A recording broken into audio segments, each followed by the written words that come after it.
Hello and welcome to the show. Today I'm not in an audio booth, so expect to hear some interruptions, especially since I'm recording at home today and it's one of those late night recordings. Now, today on the podcast, I want us to look at whether websites by themselves give you increased visibility. Is it automatic that if you get a website, then you're going to become more visible or you're going to become more popular online?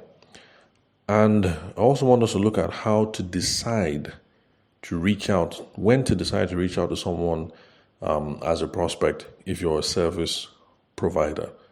Now, the reason why I want to tackle these questions today is because I received some outreach recently, and the person sent me a WhatsApp message, and this is how the WhatsApp message went. Now, let me read from the message. So this is what the person said. So the person said, I came across your business on Google and really liked what you offer. I noticed you don't have a website yet. I wanted to ask, have you considered having one to increase your online presence? So let me repeat. So the fellow sent me a WhatsApp message, and this is what the message said. I came across your business on Google and really liked what you offer.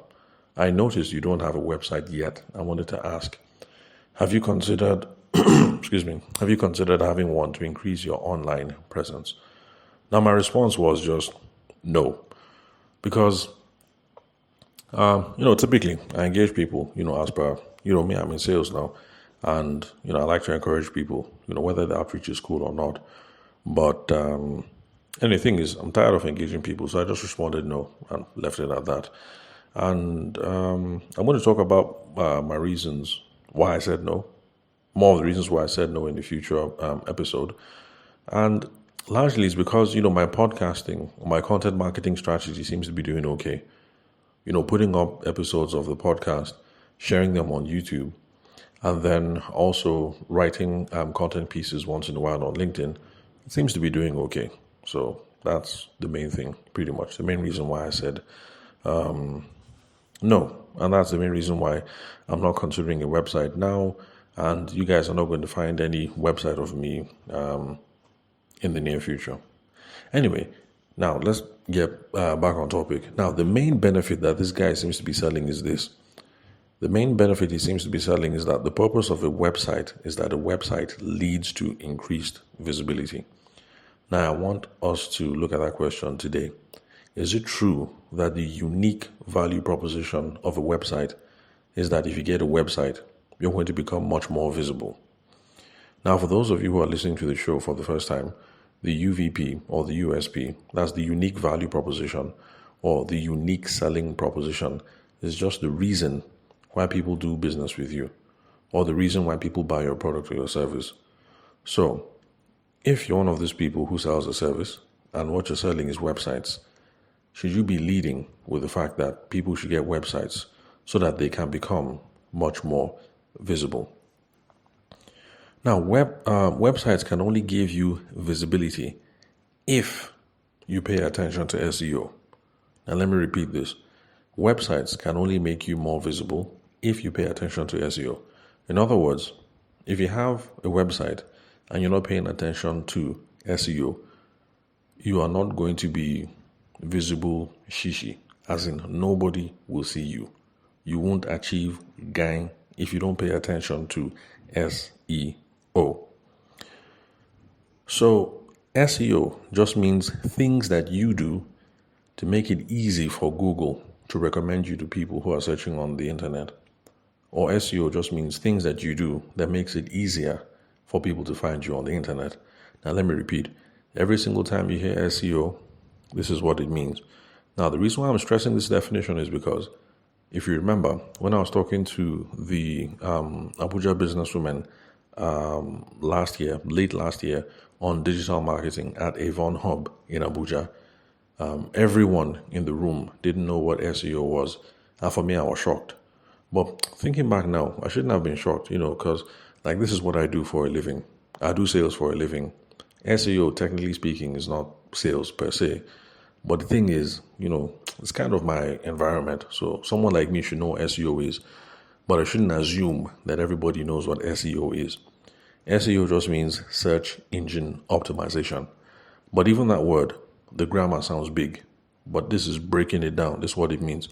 SEO just means anything that you do on the website or concerning the website that will make it easy for people to find you, or anything you do on the website or relating to the website that will make it easier for Google to recommend you to other people. Because just like you have algorithms on Instagram and algorithms on TikTok and algorithms on Facebook, Google is also an algorithm. So, don't get it twisted. Google is also an algorithm. So just like we play the algorithm game on Facebook, we play the algorithm game on Instagram, the algorithm game on LinkedIn, algorithm game on TikTok, there is also an algorithm game to play on Google.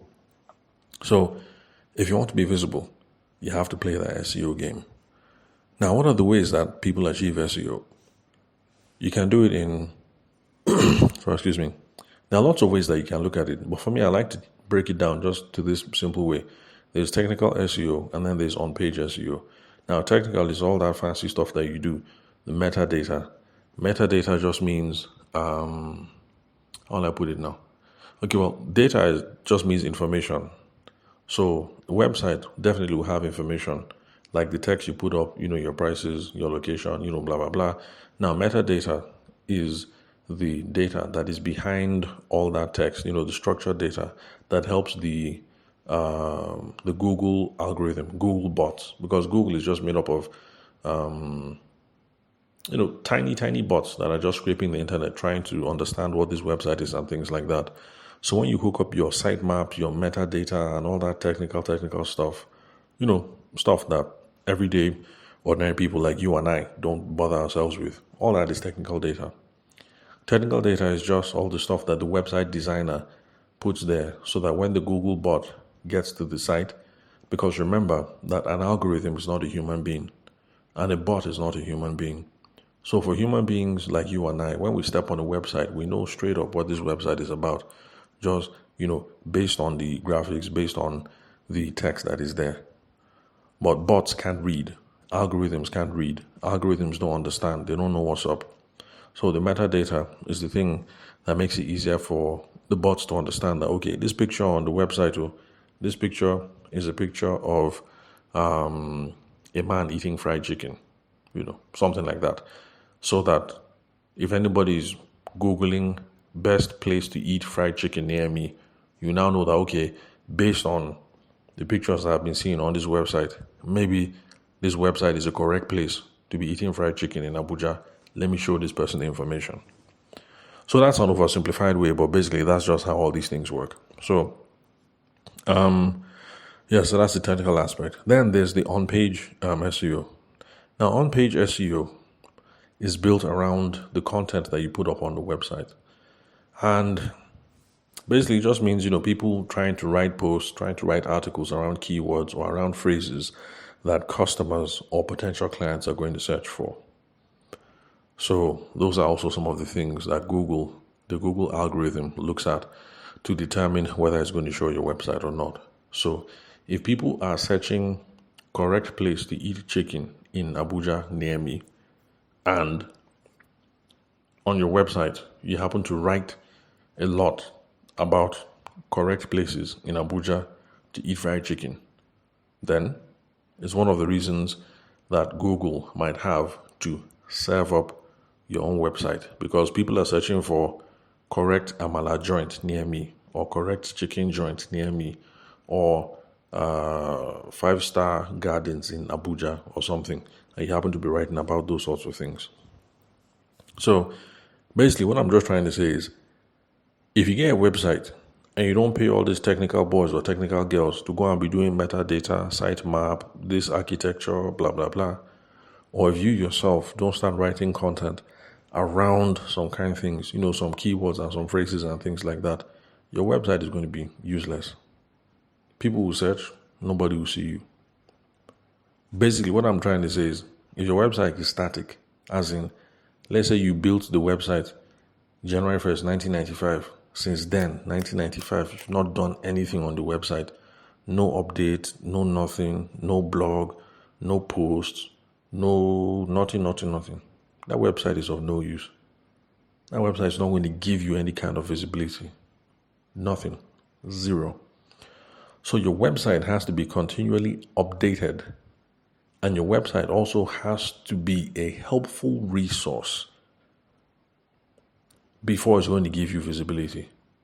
And that is where a content marketing strategy comes in. Now, content marketing just means you're putting up photos, videos, text, audio, PDF, what else? Anything, that people might find valuable and that people might be searching for. Now, the whole idea behind content marketing strategy is that the more valuable content that you put out, the more people begin to hang with you, the more people begin to mess with you, the more people begin to follow you, the more people begin to relate with you. And then people begin to feel like, this guy, this babe, be like, say, like, this guy is the very guy, or this babe is the very babe. So that's what the content marketing strategy is. This podcast that you're listening to right now, this is a content marketing strategy. There's one guy who's been listening since, when did he say he's been listening to himself? I think he said he's been listening since 2023 or so. But it's just this year, 2025, that the guy said, what's up, how you doing now? I've been listening, I've been reasoning like this. This is where my business is, man, like, I think we can work together like this. So how do you feel? And, myself, I looked at the guy's business, we spoke a bit, and I think I can help him out. And currently, now he's one of my clients. But this is somebody that's been listening since 2022, 2023, and didn't say PIM. But then today we're doing business. And that is how content marketing strategies work. You're trying to be helpful, you're trying to be valuable, you're just putting out the content. People begin to follow you, they begin to message you small, they begin to yarn with you, they begin to build a relationship with you. And then over time, there's a possibility that some of these things might lead to business. And so that's what content marketing strategies are all about. So, if you want your website to give you visibility, it's not just a matter of creating the website and then posting it, bam, and then you just leave it. No. You have to continually update that thing. Tell your website person, because, there are people like me, for instance. I don't know anything about code. So you guys call your tech person every once in a while that they should go and do metadata, go and do site architecture, go and do this, go and do that, all that technical things, so that the Google bots will be able to understand what's on the website. Then you also need to make sure that your website is a living website. A living website, flowing with fresh streams of content. Always putting out stuff. So that today somebody will come to your podcast. Let's go back to that whole example of looking for correct hangouts in Abuja. So the person goes to your website and they see that, today you wrote about correct places where you can eat peppered fish. Next week, they come to your website. You wrote about places where you can eat correct chicken. Then you go to your website again, and then you're talking about the top best 5 hangouts in Abuja where you can go and watch UEFA sports and eat suya and then something like that. So if people have been finding your website to be a helpful resource, and let's say what you are actually is you're an event planner or something. Okay, is that too much of a stretch? Okay, maybe I should have thought of another example, but basically you get my point. So it's when somebody has been following your website and has been saying that, okay, this is your website, you always have the 411, you always know what's up, you always know what the deal is when it comes to this and this and this and that. Then people will subscribe, follow, bookmark, whatever, and then eventually, one day, they might want to do business with you. And of course, since you're being so helpful, they will end up sharing it with other people as well. So that is what brings visibility. It is not the website in itself that brings visibility. So now, using this scope, if you want to use my own business as a case study and to help you better understand why I'm not bothered about the website, all the attention that I get is maybe 0.001% from my radio show. The remaining 99.99999 something of the attention I get is derived from this podcast that you're listening to right now. Anyway, the radio show is still new. So with time, let's give it a year or two. Maybe things might change. But you can see now why currently I'm not bothered about a website, because given my limited skill set and expertise, I seem to be doing okay with the podcast and with the radio show. And then, of course, I'm still in talks with the TV station to see how we can get the TV show on the air this quarter, first quarter of 2025. So with those things working out, honestly, I think I probably don't need a website for now. But then again, my area of specialty is sales and personal selling in particular, not necessarily marketing per se. So of course, as I gain traction on all these things, and as I hire marketing specialists, the strategy might change. But for now, this is the reason why I can't be bothered with the website.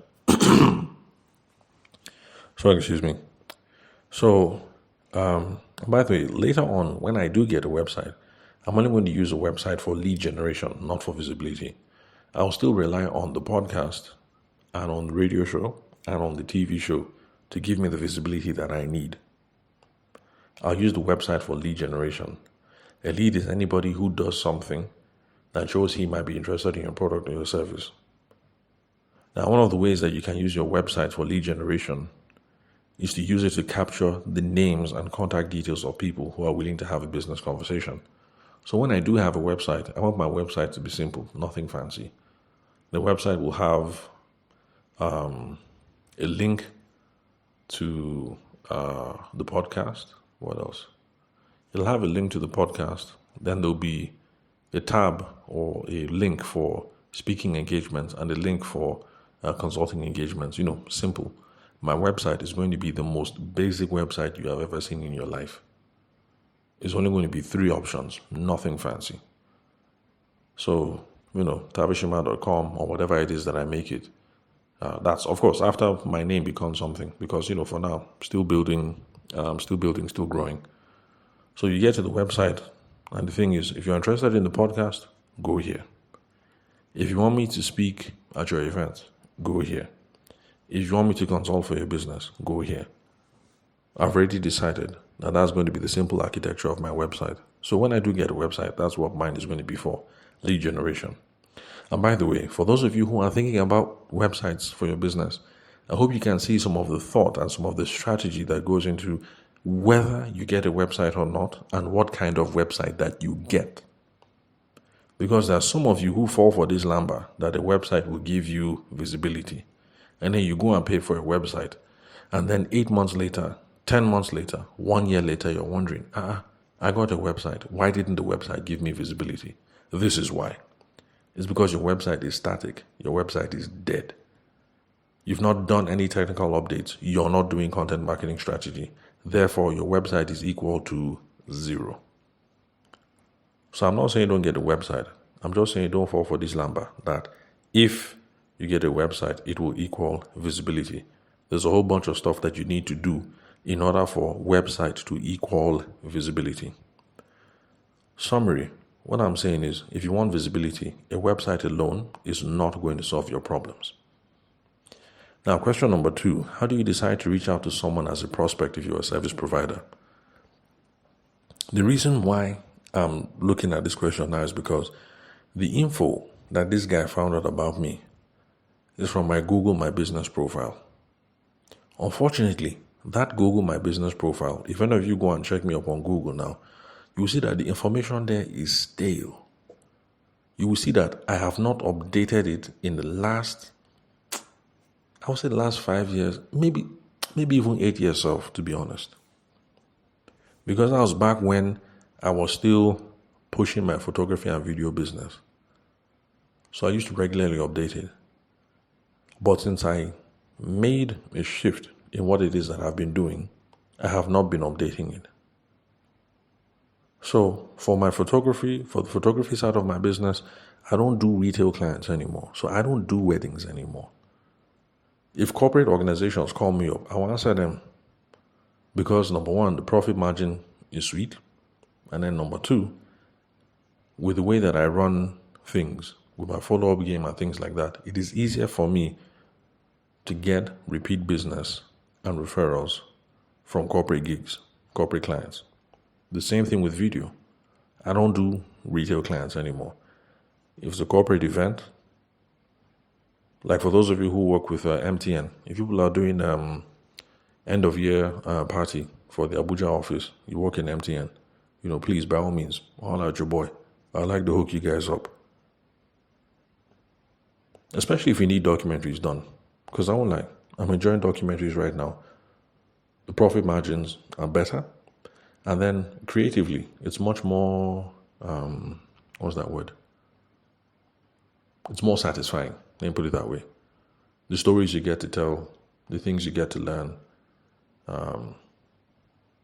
Anyway, that's a separate whatever. But bottom line, what I'm just trying to say is that this guy went to go and check Google My Business profile, and then he found my business profile. He didn't even check it and see that this thing has not been updated in 5 to 8 years. The guy now reached out. Is that how you're supposed to be doing things? You're looking for business. You go to the internet.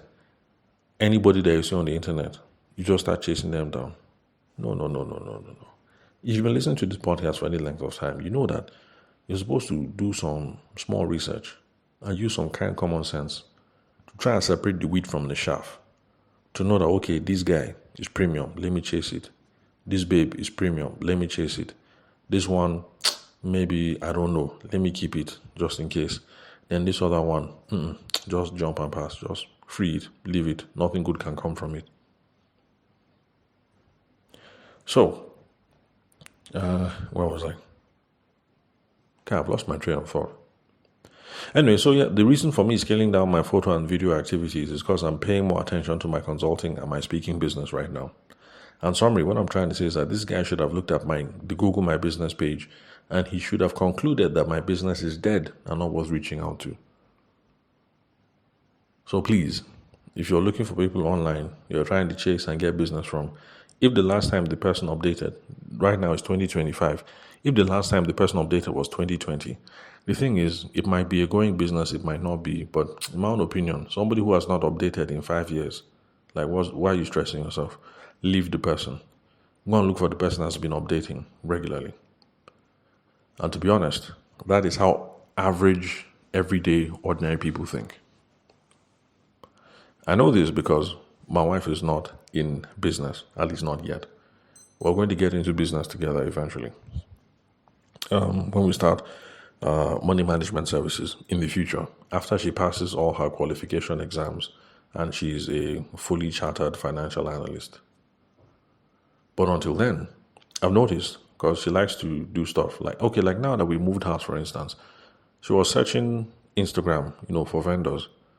So yeah, to be honest, until I started dating my wife, and since marriage, I didn't know the way that people really, really use Instagram to learn and to shop and things like that. So some of the new things that we're buying now that we've moved into the new house is from her checking on Instagram. She just sent me a picture. What do you think about this throw pillow? What do you think about this? What do you think about this shelf? What do you think about that? Or pajamas for the kids, or this or that or that. There's lots of stuff going on Instagram and lots of stuff going down on TikTok. But I noticed one thing. My wife can open Instagram one and then just close it down. I'll say, why'd you close it now? This thing was good. This thing looked nice. She said, no. The person has not updated in 1 year. I don't think this business is moving. So you can see that everyday average people, your mom, your wife, your boyfriend, your colleagues, they look at simple things like this. You check a website, they say, this guy has not updated in 6 months. Let me not try it. This business is dead, and they move on. So it's the same thing you guys should be paying attention to. So bottom line is, I'm saying that if you're a service provider now, like this guy who does websites, what should you be looking out for before you start approaching people? Don't just go and then be collecting names up and down and then start chasing everybody. Business and sales is hard enough as it is. Make your life easier. If you go around and you're collecting names and phone numbers of a bunch of businesses that are already dead, of course you'll be frustrated. Reaching out to people, pinging people, calling people, emailing people, messaging people. and getting bad answers. All this guy had to do was do some small homework. You're reaching out to me to go and get a website. Somebody who obviously has not done something on this business for the last 5 years, 10, 1 decade. What are you chasing that kind of person for? Honestly speaking, how do you think that kind of person is going to close into a deal? So what you should be looking out for when it comes to traditional sales, what we call them buying signals. A buying signal is just something that people do that shows they might be interested in your product or service. So whenever you see some of these small cues, those are people that you chase. So back in my event days now, wedding photography day, when we me and my video guy would go for bridal fairs. If any babe comes to a bridal fair, it looks like buying signal. It's not a guarantee because there's some people that nobody has proposed to them, boyfriends self they don't have, but they will come for the bridal show. But still, attending a bridal show is a buying signal. It's now up to you to engage in conversation with people so you can separate the wheat from the chaff. Now, okay, this one, she doesn't even have a boyfriend, but she just wants to come and see what's up. She heard music, she heard this, she heard that, she just entered. Okay, this one is not serious. You now free her. But attending some kind of shows, that could be a buying signal. But of course, now we're talking to people who sell websites. So for the guy who reached out to me, I hope you're listening to this episode, buying signals, there are different kinds. So I made a list of a few. Let's just examine now. Let's look at website-related signals. So first off, in my own opinion, my guy, you should have been looking at people who already have websites. I know some of you will say, I'm selling website. Why will I be chasing somebody who already has website? But just stay with me here. You see where I'm going.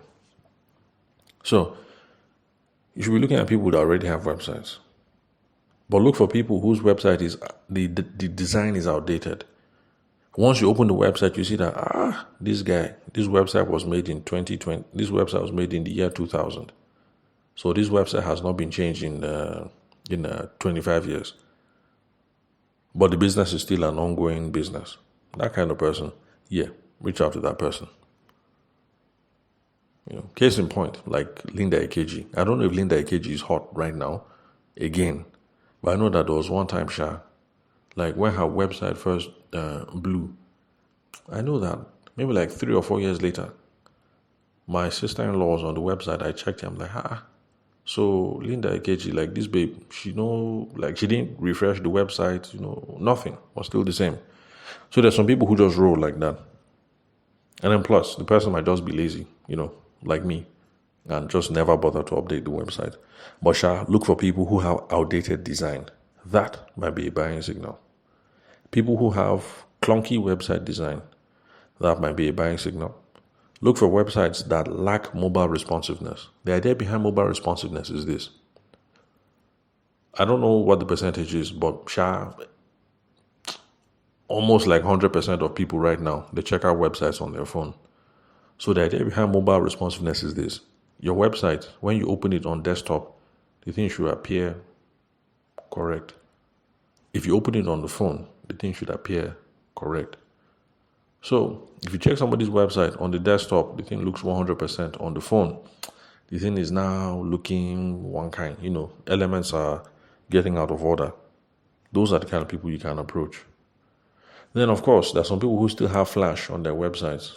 Flash is, how do I describe it? And I'm not a tech person, so those of you who are tech people, don't be angry with me. Flash is like one kind of tech that allows for animation on the website. So I don't know the difference between Flash animation and ordinary animation, but I've noticed that those of you who design websites, you guys see it and say, this is Flash. So you people know that thing. So if you see somebody and like, this is Flash, you now know that that's the person you can approach. To say, bro, I'm seeing that your website still runs on Flash. Do you know that it's responsible for your website opening slow? And that's the reason why your business might be suffering. You can have that kind of conversation with someone. Which leads to the next thing, poor performance. If you're going to be looking at poor performance, then we're now going to be having problem-based openers. I think I spoke about that maybe 2 or 3 episodes back. This is basically where you're having a cold conversation with someone.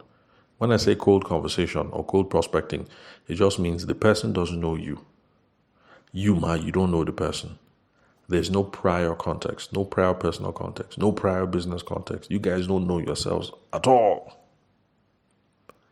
So that's cold prospecting. So you can have conversations around slow loading speeds, maybe because the person is using Flash. So if you open the website is running slow. That kind of person, you can now send that person a WhatsApp message. Or if the website is down half of the time, there are some websites that are like that. Like for some reason, Glow right now for like 4 days, I've been trying to load internet. The thing was just not going. So if you have those kind of connects, go and start talking to Glow. Whoever is managing that website is not doing a good job. So websites that are slow, currently crashing or having downtime, or websites that are not showing up on search engine rankings, those are the people you can hit up on WhatsApp. But it's going to be a problem-based opener. Like, hey bro, seeing your website, it looks cool, but I noticed that your website is running on Flash. Do you know that Flash-based websites load 96% slower than websites that work with so and so? That could be responsible for you losing business because people are bouncing off your website. Would you be interested in me having a look at your website to try and figure out how we can optimize it and make it faster? So that kind of opener, something like that. Of course, if I had time, I could sit down and think about something much more elegant. So then what else? What else did I say? Okay, lack of functionality. Essential features. Like modern websites have contact forms, drop your phone number here. Then e-commerce capabilities, if you want to buy, click here, add to this, add to that. So you can be looking at stuff like that. Some of these things missing. These could be buying signals to show that somebody is ready for your product or your service. So, on and on and on and on. And then also just some simple stuff like maybe you're chilling on LinkedIn, you notice that somebody has just launched a new business or there's a new startup or, something.